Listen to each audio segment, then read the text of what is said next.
Thank you, Mr. Chairman. The elected president is to protect our reserves. These are your hard-earned savings, your CPF money, which is looked after on your behalf by the government. Presently, the only safeguard is the integrity of the PAP government. If an irresponsible, unscrupulous, and dishonest government should one day come into power, they can spend your money without telling you about it. When you retire at 55 and try to withdraw your CPF, it will be gone. Hence our proposal to create an elected president. First, to safeguard reserves, and secondly, to protect the integrity of the civil service. How can he do this?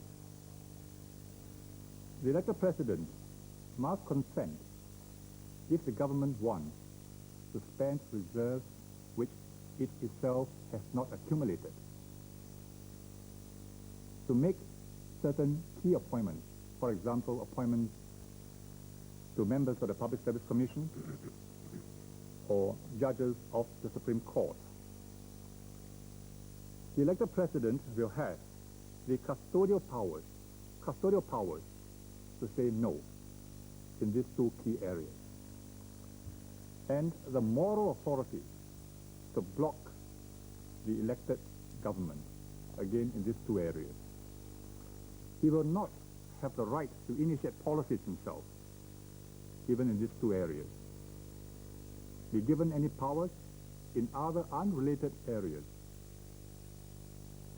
or be an executive president, like the US or French president. It is a two-key safeguard mechanism. To unlock the reserves and take out the money, both keys must be used.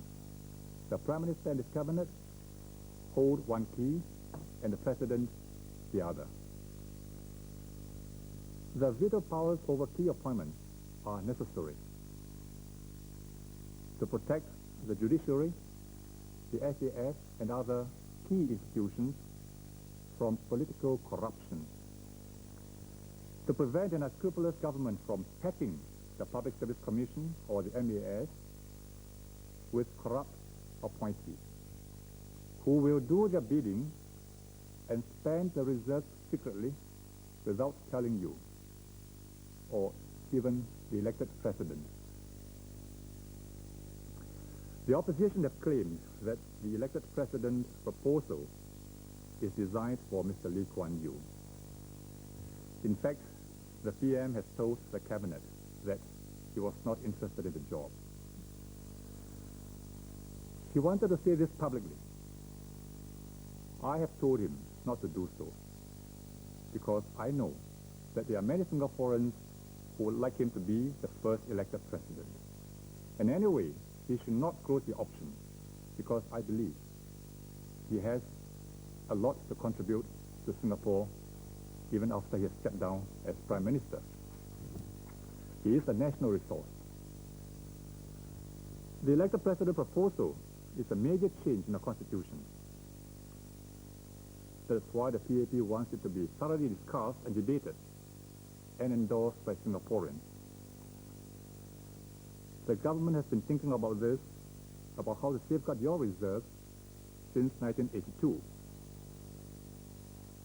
The elected president was first publicly discussed in 1984 before the last general election. And the government has deliberately released the white paper on the elected president before this general election, so that it will be fully debated before the electorate. After the general election, the government will table a bill in Parliament on the elected president.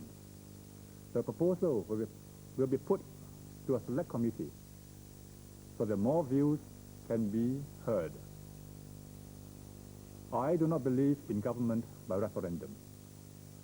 But if despite the prolonged consultation, at the end of the process, there is no consensus on the elected president, then despite my reservations, we will put the question to a referendum.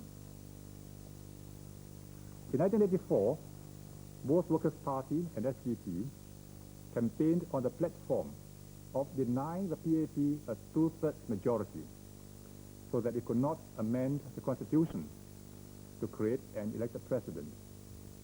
They failed. The government had a time and a majority to push the elected president's proposal through this year before we call for an election. It chose not to. Why should it want to ram through the elected president's proposal or any other hidden proposals after the general election? Why should it want to do so when we have not done